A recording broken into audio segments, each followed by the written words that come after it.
Hi everybody, I wanted to read for you a Shabbat story. The story called Chick Chack Shabbat by Mara Rockleaf, illustrated by Kirsten Brooker. Chick Chack Shabbat.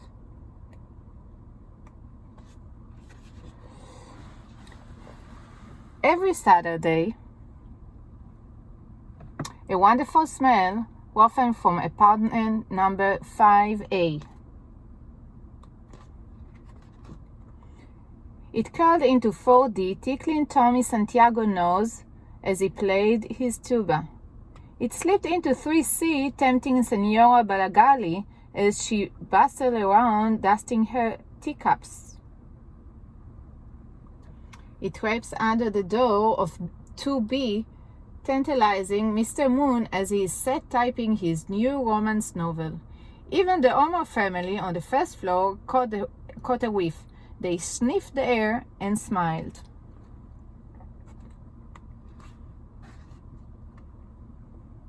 At last, a door 5A flew open. Out stepped Goldie Simcha, her face shining like a silver spoon. Come in, it's chun time. As her neighbors took their places in her table, Goldie ladled steaming stew into their bowls. While they ate, they argued about what made Goldie's chun so delicious. Senora Balagali cried, "It's the tomatoes." "Or barley?" offered Mr. Moon. Little Lally almost piped up, "It's the potatoes." And the Santiago all agree it had to be the beans. But Goldie shook her head. "When I was a girl," she said, "I always helped my grandmother get ready for Shabbat. All Friday afternoon, we rushed around, cutting up vegetables, sweeping the floors, dressing the table in its lace tablecloth. Busy, hurry. Do it right away. Chick-chack.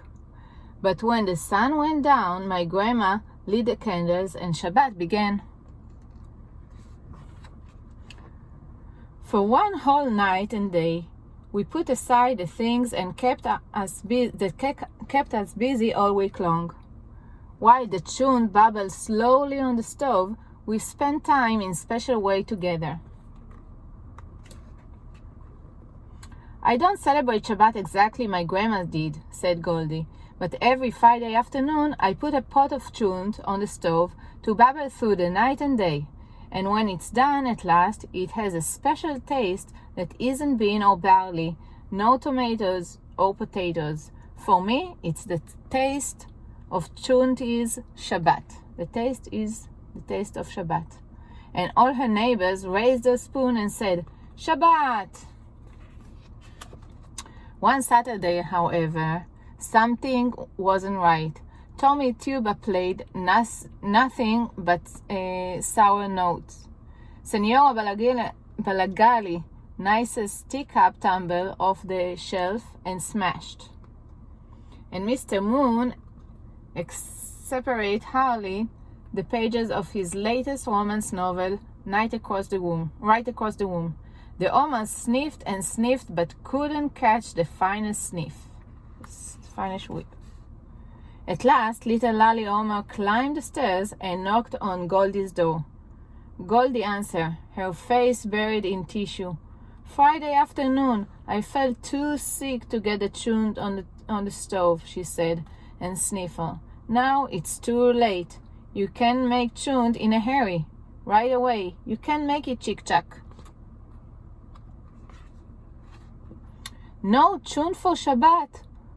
Tommy Santiago dropped his tuba and he heard the news.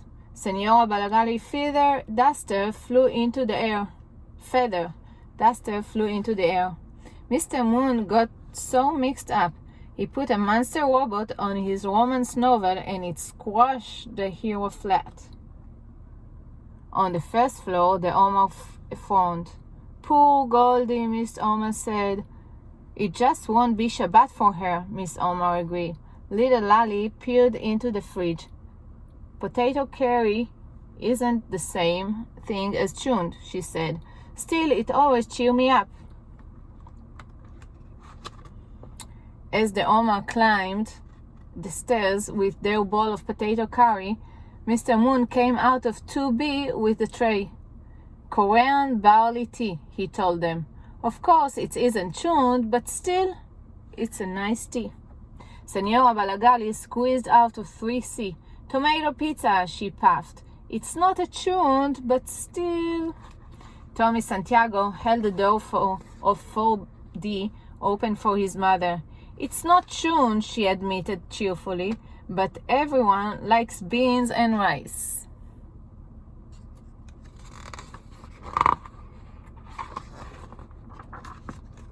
Goldie opened the door for them. She blew her nose, wiped her eyes, and smiled. Come in, everybody.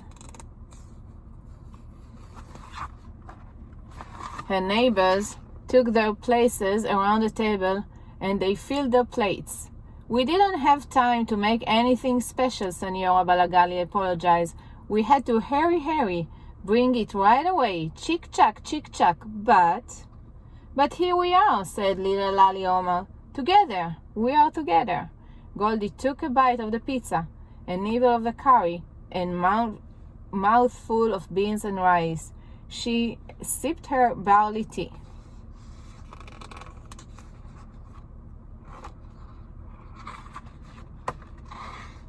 Then she looked around at the table, her face shining like a silver spoon, and said, I think it tastes exactly like Shabbat. So, although the chunt wasn't ready because she forgot to put it on time, or she didn't have the chance to put it on time, each one of the neighbors bought something of his own, and they made their own Shabbat. They made it a little bit different, but still it was nice to everybody. So I wish you all a nice Shabbat in your own way. Bye-bye. I will see you Monday.